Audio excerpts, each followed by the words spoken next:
Srimad Bhagvaatam ki jai. Jai Guru.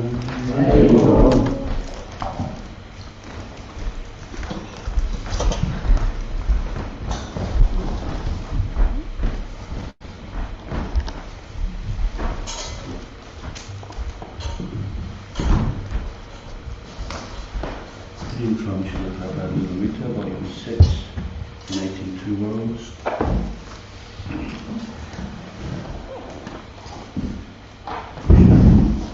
Chapter of the lame man and the blind man. There is no harm, however, if one thinks that he is unfit for sannyas. If he is very much agitated sexually, he should go to the ashram where sex is allowed, namely the Grihastha ashram. That one has been found to be very weak in one place does not mean that he should stop fighting the crocodile of Maya. One should take shelter of the lotus feet of Krishna, as we shall see Gajendra do, and at the same time one can be a Grihastha if he is satisfied with sexual indulgence. There is no need to give up the fight. Sri Chaitanya Mahaprabhu therefore recommended Stane Stita Shrutigatam Tanu Van Manovi. One may stay in whichever ashram is suitable for him. It is not essential that one takes sannyas. If one is sexually agitated, he can enter the Grihastha ashram, but one must continue fighting. For one who is not in a transcendental position to take sannyas artificially is not a very great credit. If sannyas is not suitable, one may enter the Grihastha ashram and fight Maya with great strength, but one should not give up the fighting and go away. From out of his direct confrontation with the forces of illusion, Srila Prabhupada presented his realizations. He had taken the case of Manadvisu, refined it of its temporal aspects and immortalized it into an instruction for persons everywhere. Prabhupada's job was to strengthen his disciples so they would not fall. Even if they took to the Grihastha ashram, the crocodile of sense gratification was still very strong, and illicit sex was the permanent disease of the Western people. They were raised on it and addicted to it, and their society promoted it. To change this mentality would be very difficult.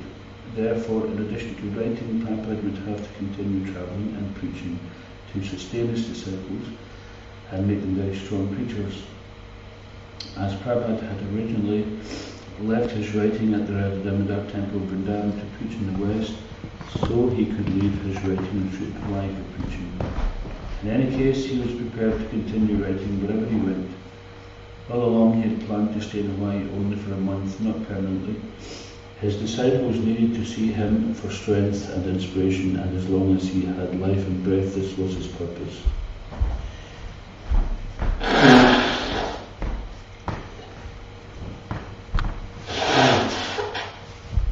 Prabhupada ki jai.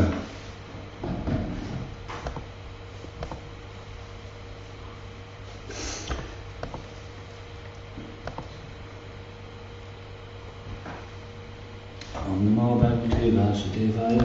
Om Namo Bhagavate Vasudevaya.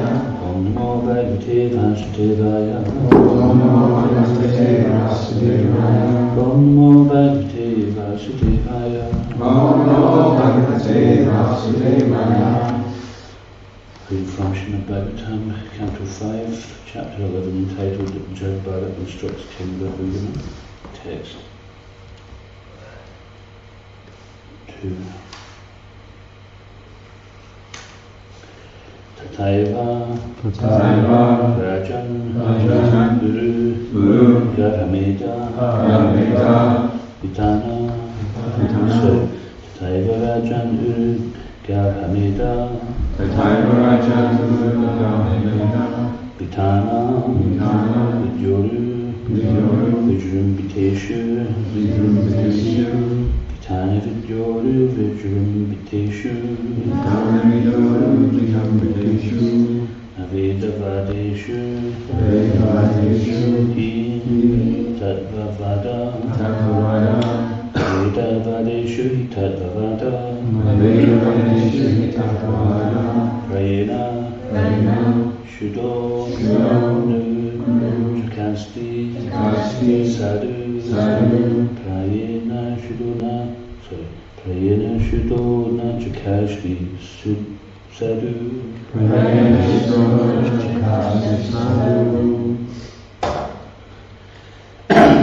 Tathaiva Rajan Urga Hameda Tathaiva Rajan Urga Hameda Vitana Vidyoru Vijrimbiteshu Vitana Vidyoru Vijrimbiteshu Navedavadeshu Hi Tatvavadu Navedavadeshu Hi Tatvavada Prayena Shudhonu Chakasti Sadhu Prayena Shudhonu Chakasti Sadhu Shishikuntana Prashashki Tathaiva Rajan Urga Hameda Vitani Vidyoru Vijrimbiteshu Navedavadeshu Hi Tatvavada Prayena Shudhonu Chakasti Sadhu Tathaiva Rajan Urga Hameda Vitana Vidyoru Vijrimbiteshu Navedavadeshu Hi Tatvavada Prayena Shudhonu Chakasti Sadhu Tathaiva Rajan Urga Hameda Vitana Vidyoru Vijrimbiteshu Navedavadeshu Hi Tatvavada Prayena Shudhonu Chakasti Sadhu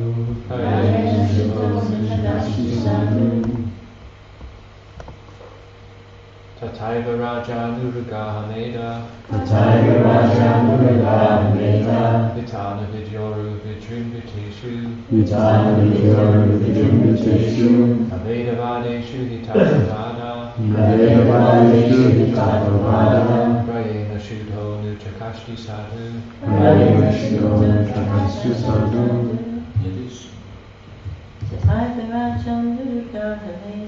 Tathaiva Rajan Urga Hameda Vitana Vidyoru Vijrimbiteshu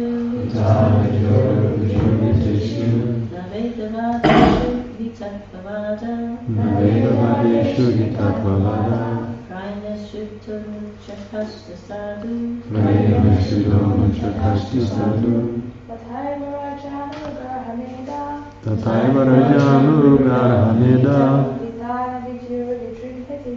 Vitana Vidyoru Vijrimbiteshu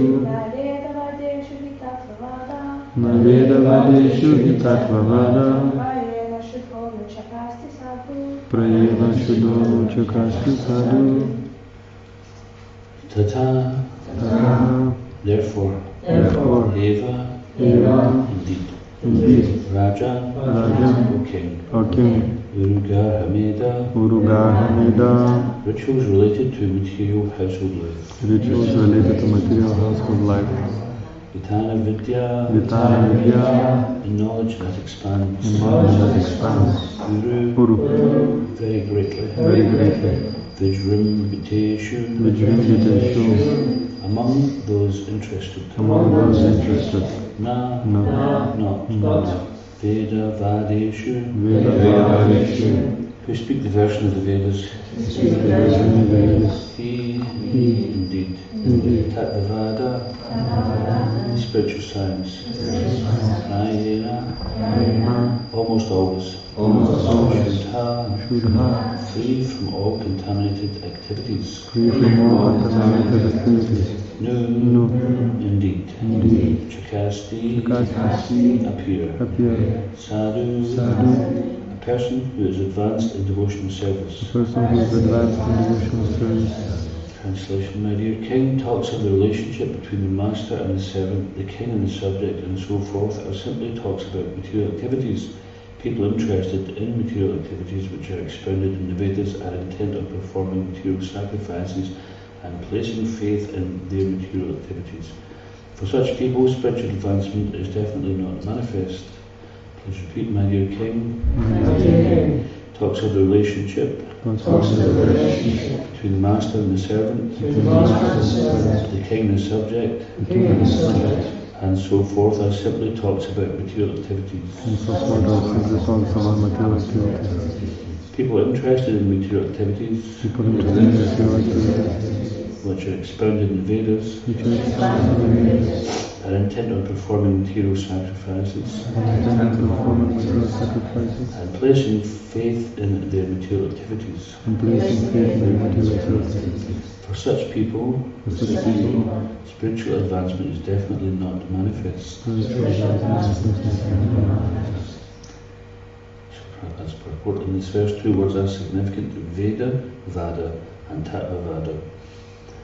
According to Bhagavad Gita, those who are simply attached to the Vedas and who do not understand the purpose of the Vedas or the Vedanta Sutra are called Veda-Vadarata. Yam imam pishpitam vacham pravadant yavi pashchita Veda-Vadarata parta nanyad astiti vadina kamatmana swargapara janma karma phala pradam kriya vishesha bahulam Men of small knowledge are very much attached to the flowery words of the Vedas, which recommend various fruitive activities for elevation to heavenly planets, resulting in good birth, power, and so forth. Being desirous of sense gratification and opulent life, they say there's nothing more than this. Bhagavad Gita 2:42-43. The Veda-Vada followers of the Vedas are generally inclined to karma-kanda, the performance of sacrifice according to the Vedic injunctions. They are thereby promoted to higher planetary systems. They generally practice the Chaturmasya system. Akshayam Havaya Chaturmasya Yajna Sukritam Bhavati. When it performs the Chaturmasya yoga, becomes pious. By becoming pious, one may be promoted to the higher planetary systems. Urdhvam Gachanti Satvasta. Some of the followers of the Vedas are attached to Karma-kanda, the fruitive activities of the Vedas, in order to be promoted to a higher standard of life. Others argue that this is not the purpose of the Vedas. Tad yatai veha karma jita loka kshiyate evam evam utrapunya jita loka kshiyate. In this world, someone may become very highly elevated by taking birth in an aristocratic family, by being well educated, beautiful or rich. These are the gifts for pious activities enacted in the past life. However, these will be finished when the stock of pious activities is finished. If we become attached to pious activities, we may get these various worldly facilities in the next life and may take birth in the heavenly planets. All this will eventually be finished. Shri Punya Martya Loka Vishanti, Bhagavad Gita 9:21. Does anybody know what that means?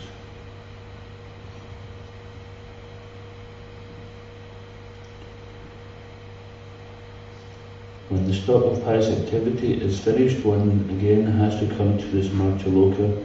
According to the Vedic injunctions, the performance of pious activity is not really the objective of the Vedas. The objective of the Vedas is explained in Bhagavad Gita, Vedaischa Sarvaya Aham Eva Veja. The objective of the Vedas is to understand Krishna, the Supreme Personality of Godhead. Those who are Vedavadis are not actually advanced in knowledge, and those who are followers of Jnana Kanda, Brahman understanding, are also not perfect. However, when one comes to the platform of Vipassana and accepts the worship of the Supreme Personality of Godhead, he becomes perfect. Aradhanam Sarvisham Vishnu Aradhanam Param.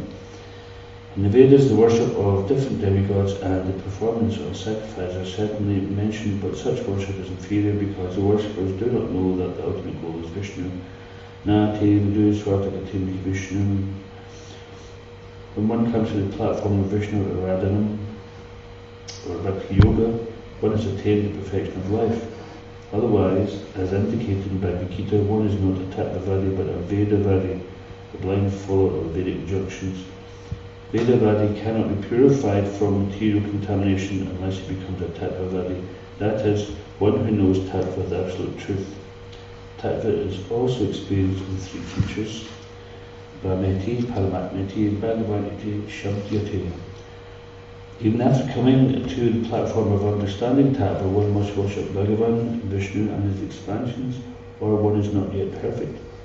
Bahunam Janmanam Ante Kyanavan Mam Prapadyate. After many births, one who is actually in knowledge surrenders unto Krishna. The conclusion is that unintelligent men or women with a poor fund of knowledge cannot understand Bhagavan, Brahman or Paramatma, but after studying the Vedas and attaining the understanding of the absolute truth, the Supreme Person of Godhead, one is supposed to be on the platform of perfect knowledge.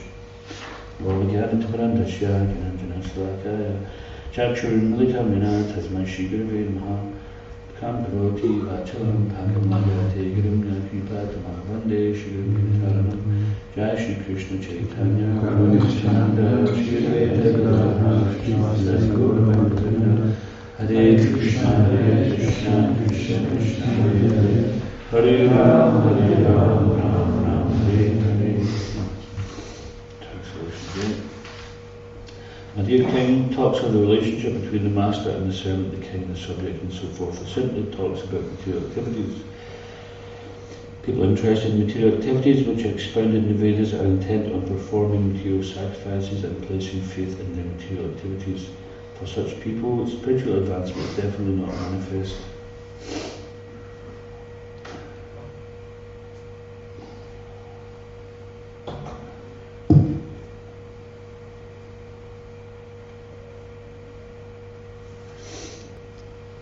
Therefore we need a spiritual master, because even if we read the Vedas, because we have an affinity for material energy, then unless we have a spiritual master who shows us how to be Tattvavadis and not Vedavadis, then it's quite possible that we'll simply be attracted by the flowery word of the Vedas. Can anyone describe what that means? What means flowery words of the Vedas? Flowery in the sense that they're attractive because they're very temperate.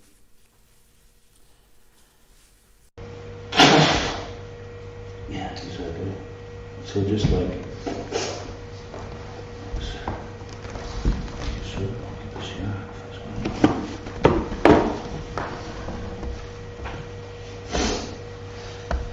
yes, so the flowery words of the Vedas is that the flowers they have an attractive smell, attractive form, etc., but they're temporary manifestations. And in the Vedas, it does describe how one can live in harmony with nature, offering sacrifices, performing austerities in such a way that one can have a better lifestyle. Just as we were saying the other day, is that sometimes people will go to further education so they can have a better job and better pay, so that the time they spend in their work, they get more money for their time, and they can have a better standard of living according to material estimation. And so this is like the Karma Kandis.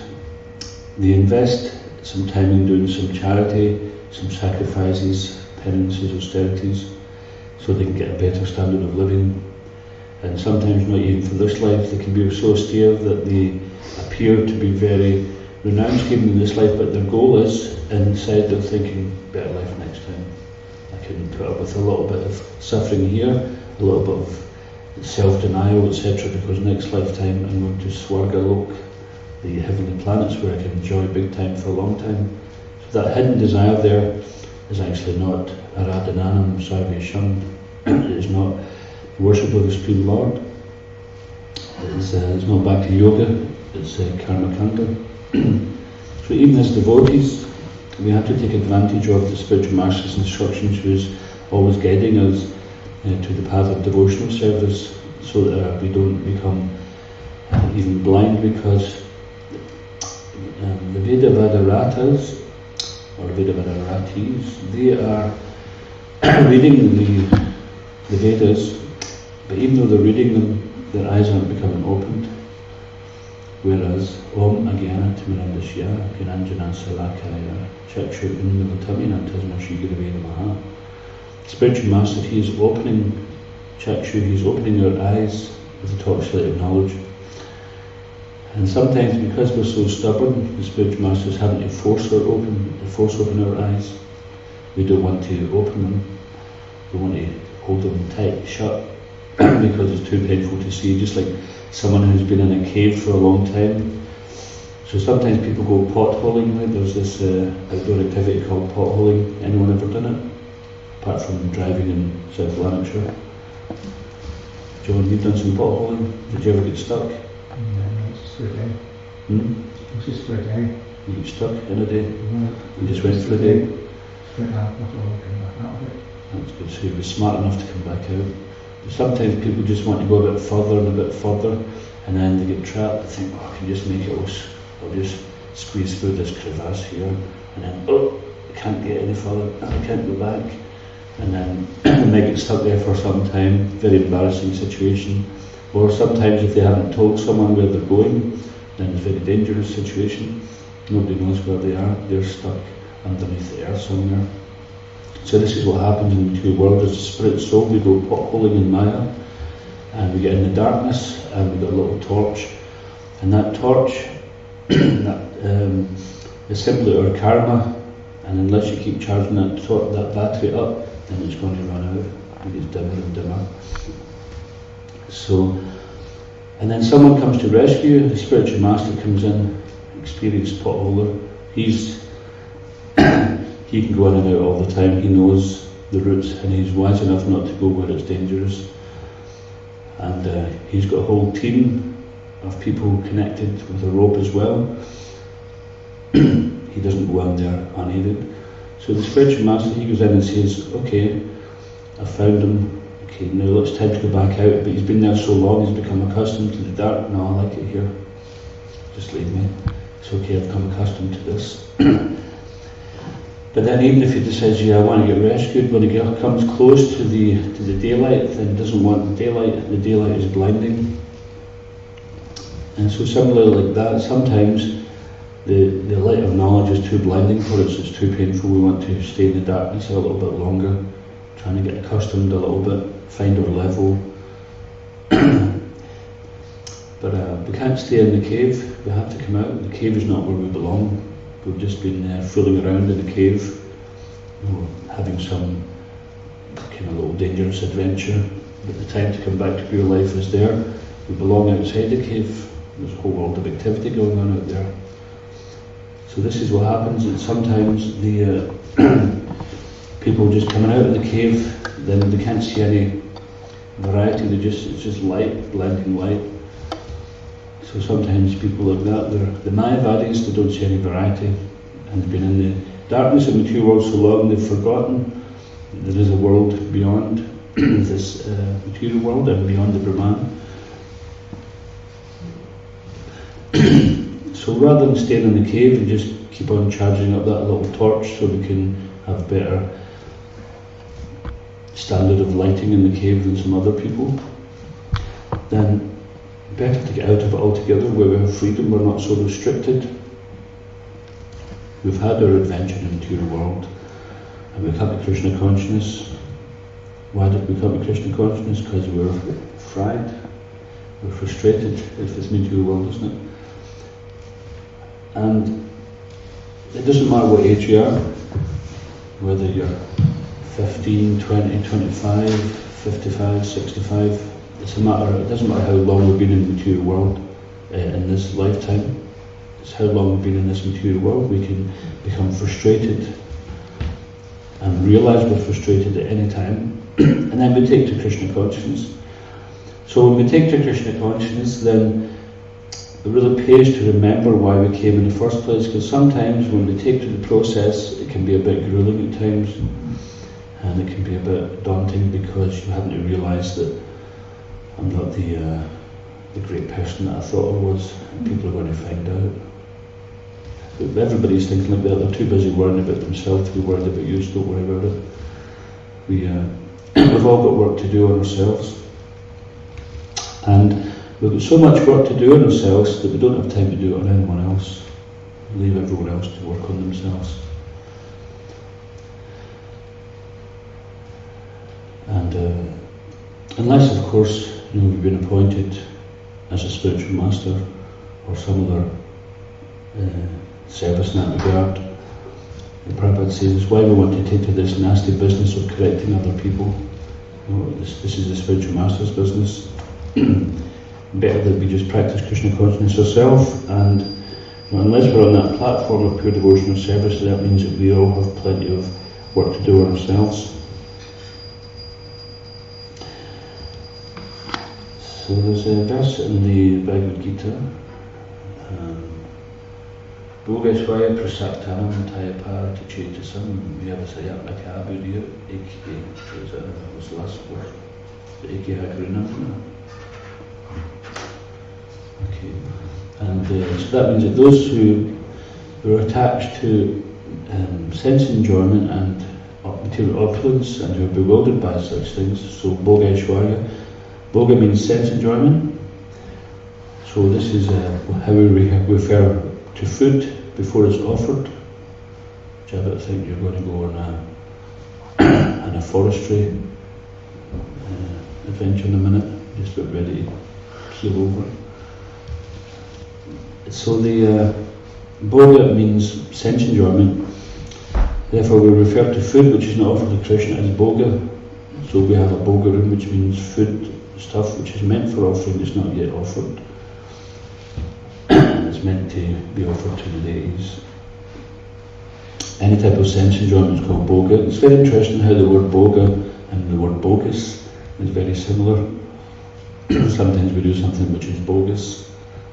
This word is quite often used by the devotees. Somebody does something and we say, oh, that's bogus. Which is good for checking each other, and we can do it quite humorously. Like sometimes somebody cooks up in the kitchen, somebody says, oh, which recipe was that from? It's just an adaptation. Bogus, speculation. So speculation is something which the devotees are quite keen to avoid, although we delve into it at times. But the more we read the Shastra and the more we hear from the spiritual masters, then the more our knowledge is not based on speculation, but it's Shabda, Brahman, Shabda Brahman, spiritual sound vibration.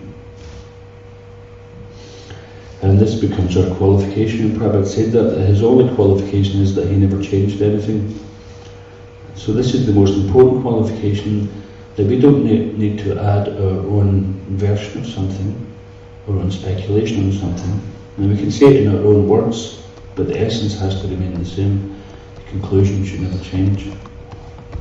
And Prabhupada encouraged that devotees should speak in their own words.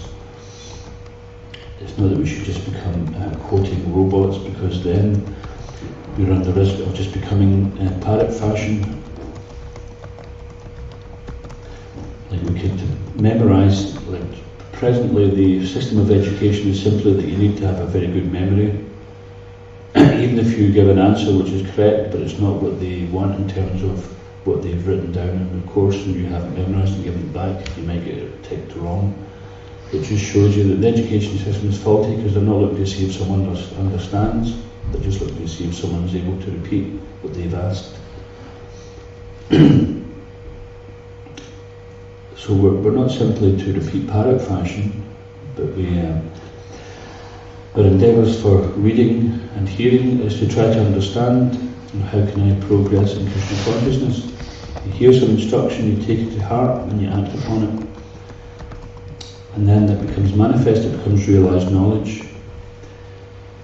if all the reading and all the hearing we do doesn't manifest, then we're not taking it to heart, we're not applying it to ourselves.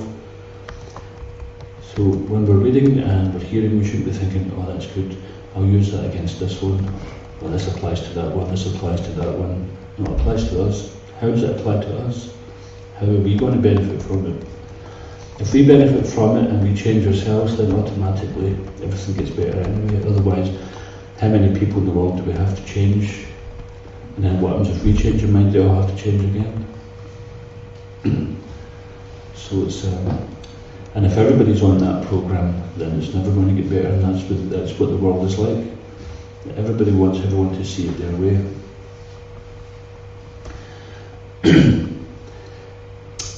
But if everybody aligns their vision with seeing it according to Shastra Chakshu, seeing through the eye of Shastra, then we will all see it the same way. And yet there's still room for individuality.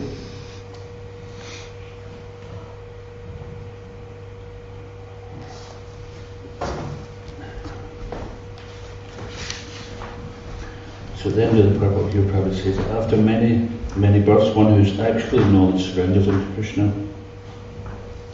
So actually knowledge means that we will see surrender unto Krishna.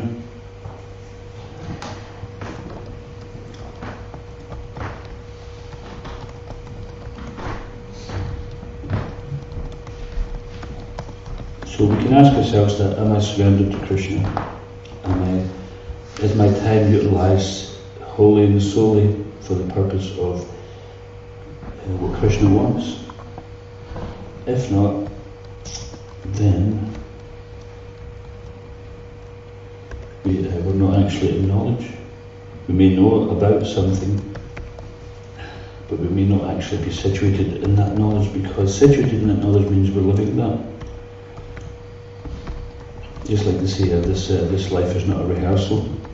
So devotional service or reading and chanting, hearing, etc., it's not a rehearsal for the next life, it's to be applied here and now.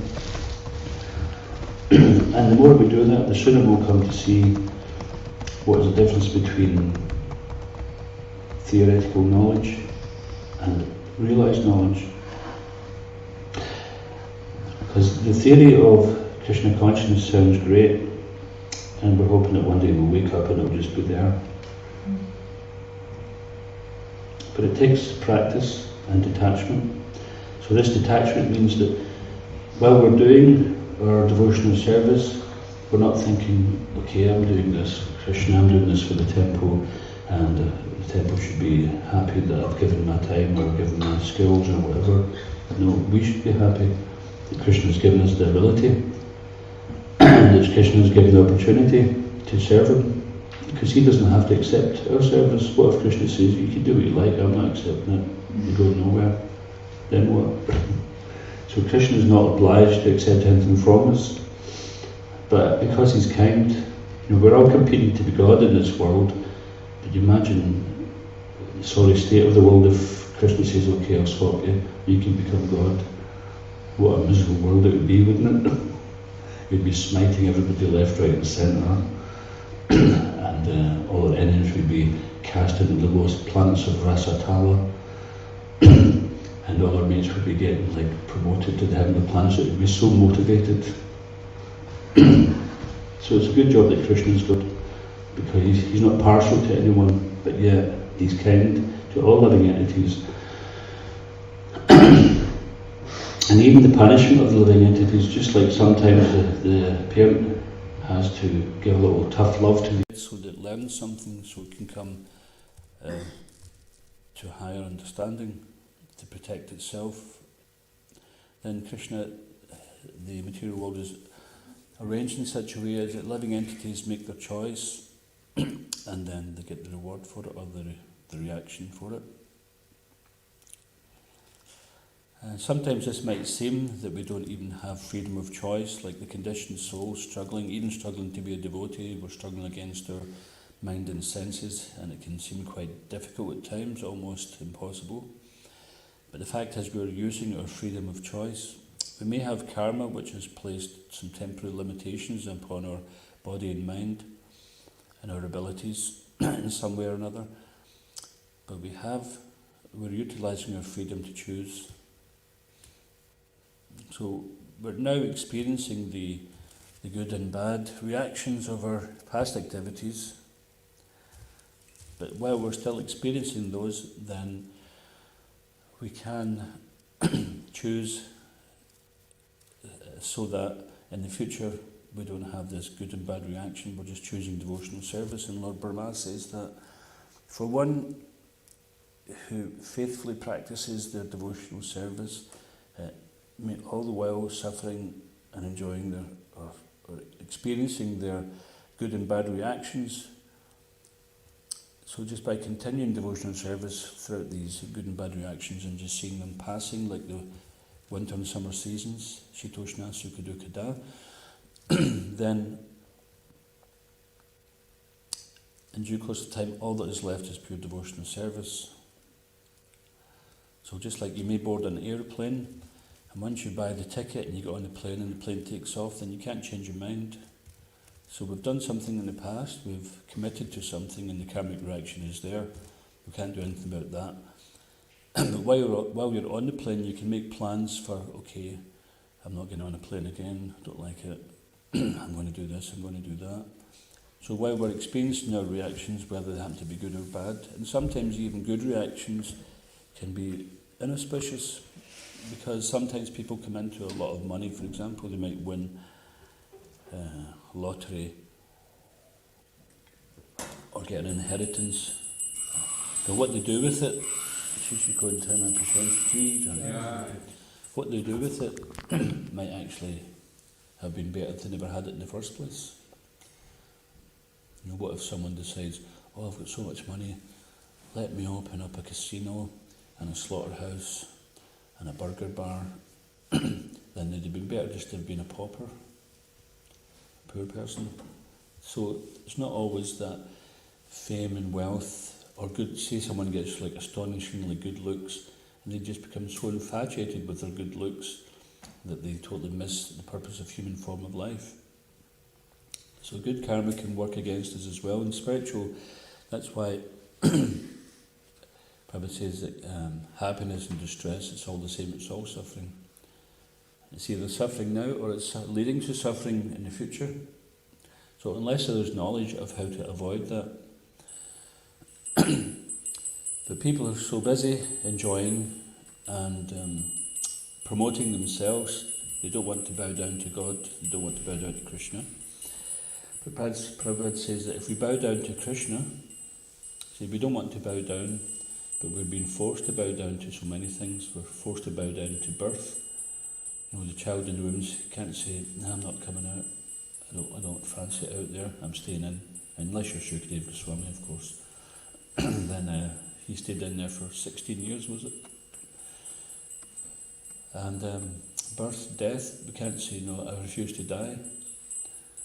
Just like there was one chap, when I used to travel in a motorhome, there was this guy came and joined us, and he wasn't fit actually, spiritually or mentally, to have joined us. He should have just came and visited occasionally. But somehow or another, he was assigned to come and join us travelling. But I couldn't get him to leave the motorhome. We were advertising festivals at the time. And I was given some class, and he says, well, I've decided I'm not taking birth again. I says, well, it's not exactly up to you to decide. I says, the only way you can decide you're not taking birth again is if you completely surrender to Krishna. He says, no, he says, I've just decided I've had enough, I'm not coming back. So I tried to explain it, well, that's good, you know, but philosophically we have to understand how that determination is. We're going to depend on Krishna, because Janma Karma Chamadevyam even blah blah blah. So then it says, you know, so one who knows Krishna's activities and his appearance to be transcendental never takes birth again in the material world. He says, I don't care about any of that. He says, I've just had enough, I'm not coming back. I refuse to come back. So one thing led to another, and it helped me realise that he wasn't in the right state of mind. It wasn't just philosophically wrong. So we can't just decide, nah, I'm not going to die, or nah, I'm not taking birth again, or disease comes, now I refuse that. Like sometimes people say that diseases are psychosomatic. So yeah, to some degree that may be there. But if that was the case, then someone could just tell themselves, well, I don't accept that I'm ill, so I'm not ill, and then they would never die. So there's nobody, to my knowledge, who has achieved that yet. And then old age as well, they can't just say, no, I refuse to get old. They might, in their mind, go and get some Botox injections and what's other stuff to do, facelifts and whatever else to get lifted. And they try to look young, but it looks really sad. So, what would you say?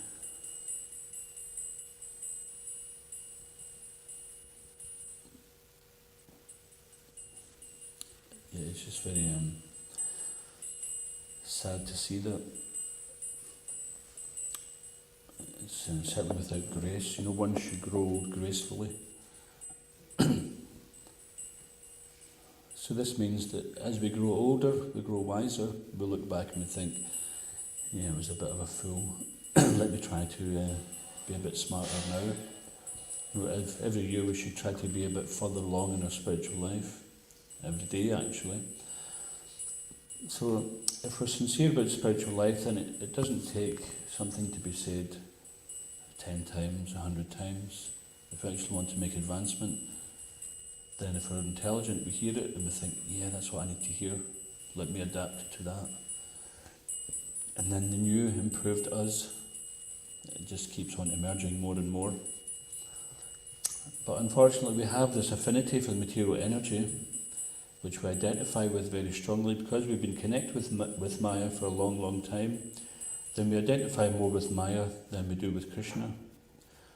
And therefore, so many philosophies come up, like the theory of evolution, impersonalism, materialism, nihilism, etc. So many isms, because we don't want to surrender to Krishna,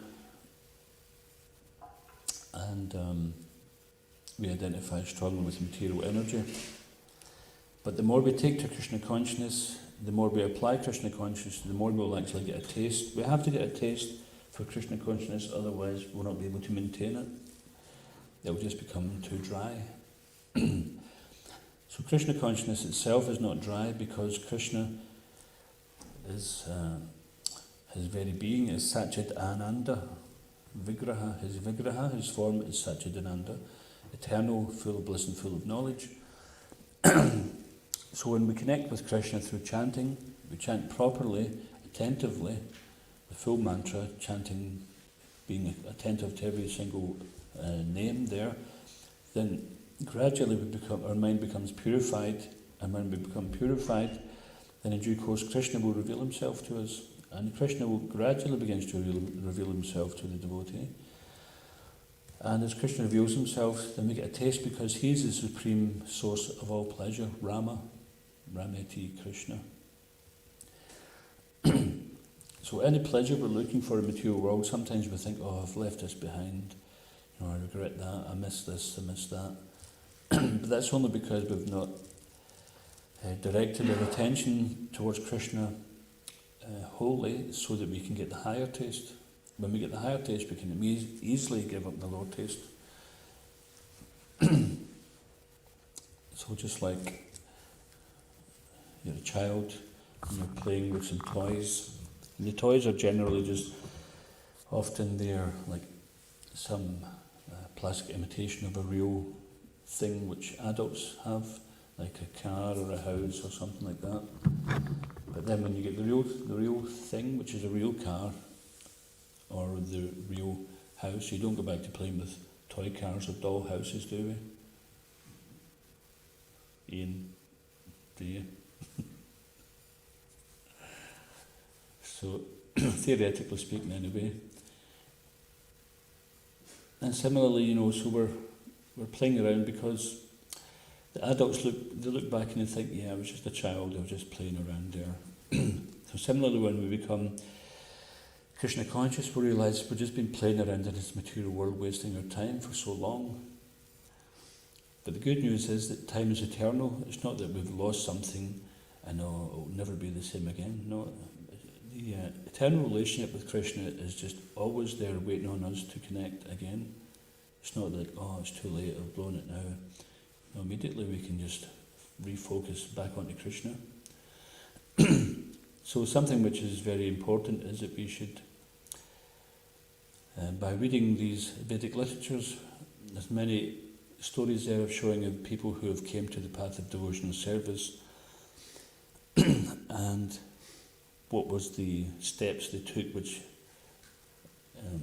brought about their success, and what were some of the stumbling blocks.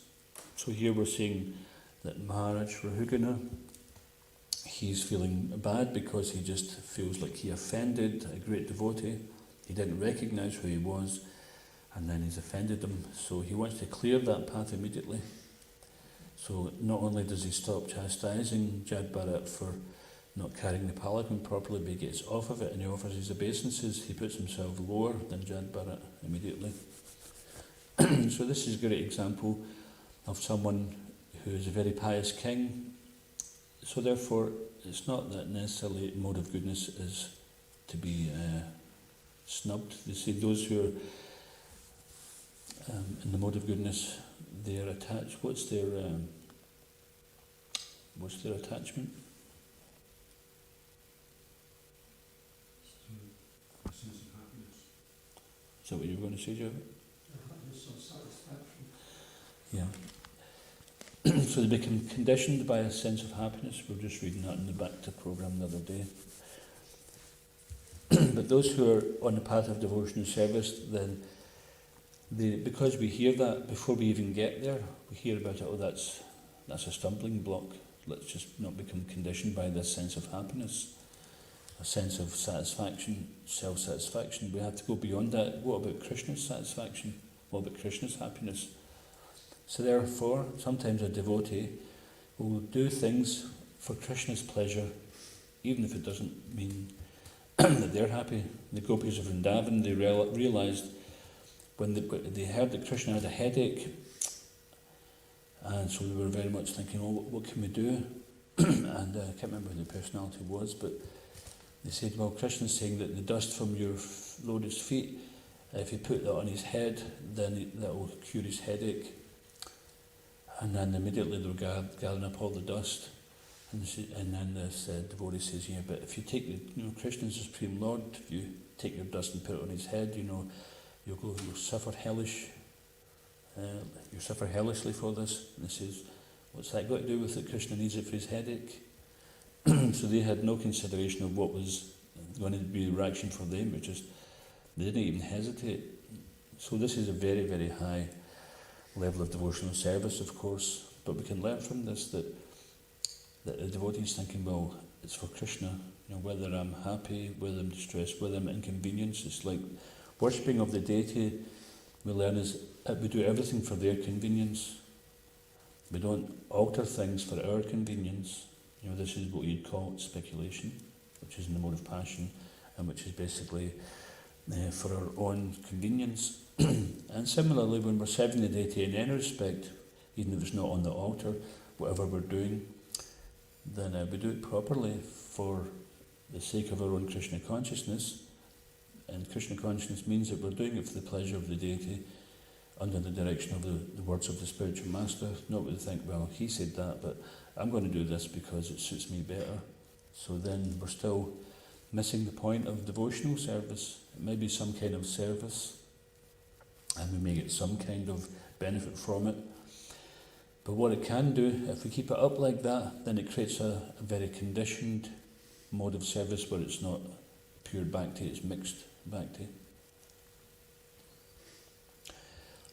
So what we're being asked to do is not really very difficult, and we're doing it anyway. It's simply a matter of adjusting our consciousness. So they say that Krishna consciousness is not a change of dress or whatever, it's a change of heart. So that change of heart means that rather than just doing things for ourselves, then we do it for Krishna's pleasure. So say for example we're cleaning the temple, now for ourselves we think, well, I could miss that, nobody will notice, and I could just sweep it under the mat here, whoever's doing it next, they can get it. We could be like that. Or we could think, well, this is Krishna's temple here, he's aware, he's in the heart of all living entities, he's in my heart, he's seen what I'm doing, he'll certainly see what I'm not doing. So if we want to please him, then I'll do it the best I can, and when we do that, then Krishna will make us more aware as to how we can do it better and how we can do it better. And as we clean the temple, we clean our heart. And any other type of service that is also cleaning the temple of the mind. And then when the mind is clean, then Krishna reveals himself. Okay, anyone get any questions or comments? Talks to you. It says in that verse you quoted, those who are attached to the sense enjoyment will be by such things. So does that mean you have to, if you're just attached to sense enjoyment, you can be attached to sense enjoyment, but if you're not bewildered by it, then it won't interfere with the devotional service. If you're attached to it, then you're bewildered by it.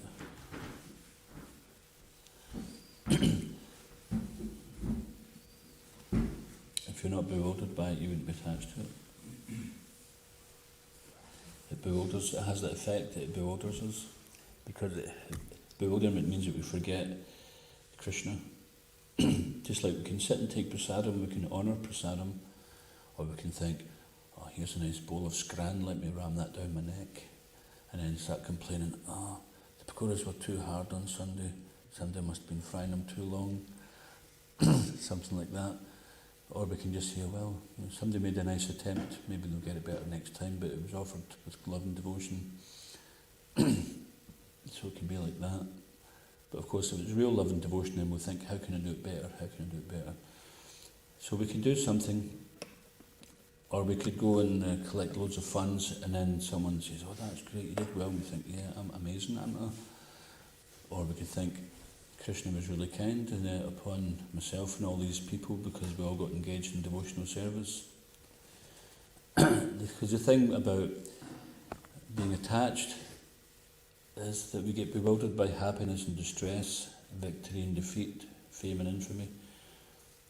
The bewilderment is the duality. So we go out one day on books and we do 100 Bhagavad Gitas, and one says, oh, that was amazing, you're the king of book distribution.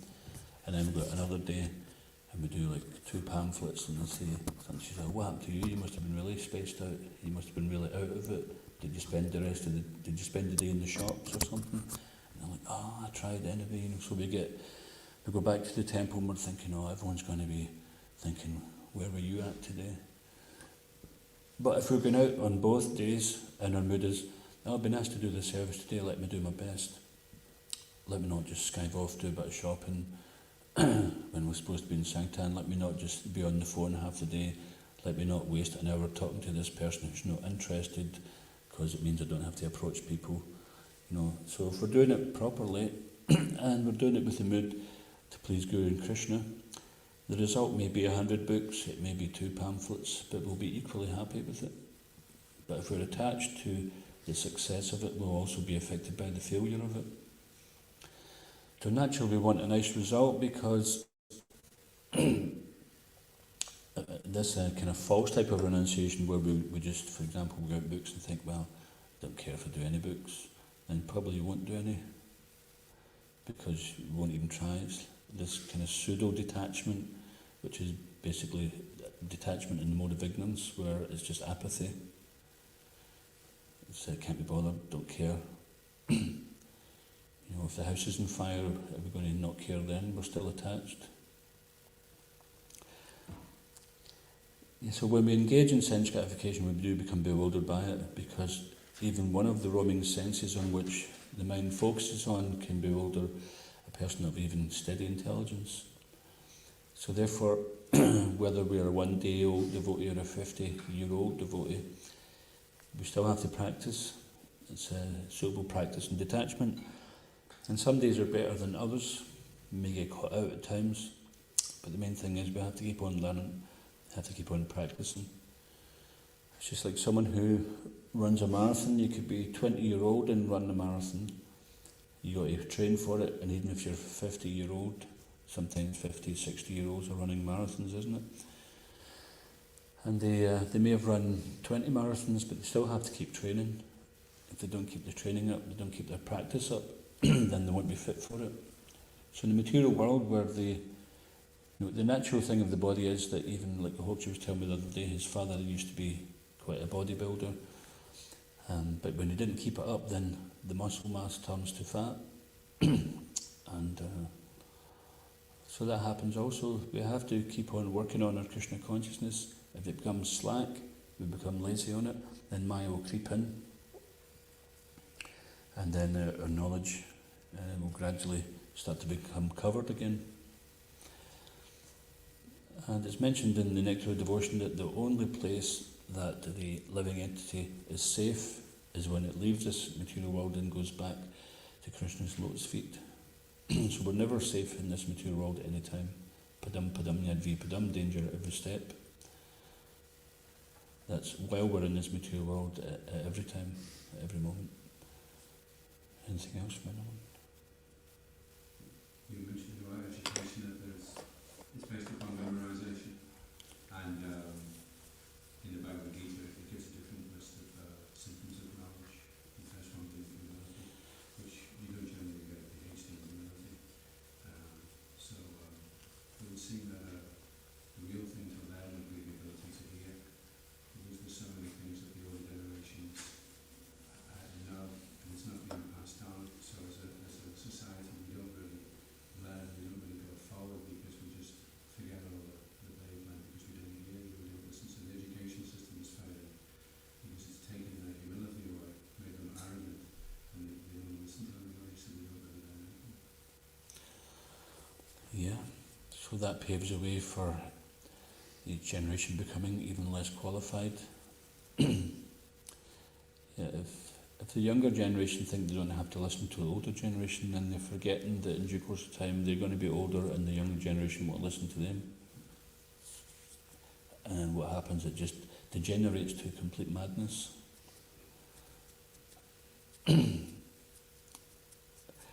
So humility that's a very good point. Humility is one of the first signs of someone who's actually in knowledge. And it just reminds me, we'll finish with this one, is that there's one person who used to stay here who thought they were more advanced than everybody because they could see everybody's mistakes, they could see everybody's faults, everybody's shortcomings, so they thought, well, I can see all these faults in everybody, so I must be much better than them. And then I just reminded them that the first sign of spiritual advancement is humility, and the humble person thinks that everybody's better than them, not that they're better than everybody, because that's just immense pride, isn't it? So that's what we should be looking for, is we should be thinking that everyone else is a devotee, but I'm just a puffed up wretch. I like to think I'm a devotee, but when it comes down to it, I'm a fake. And I'm lucky to be in the association of devotees. So of course we don't just like drum that into ourselves where we can't even move, we're so demotivated. It's not like that. But it's just a way of, in many ways, where we can become humble, think of the good qualities of others, especially what they have which we don't have. Try to learn from that. And if everyone's thinking like that, seeing the good in others, then everybody improves. Okay, I'll just stop there. Swan Guru in the key, Sri Prabhupada key, Grantaraj Srimad Bhagvaatam key, Taigo Premanande, Gaura Bhaktivinoda key.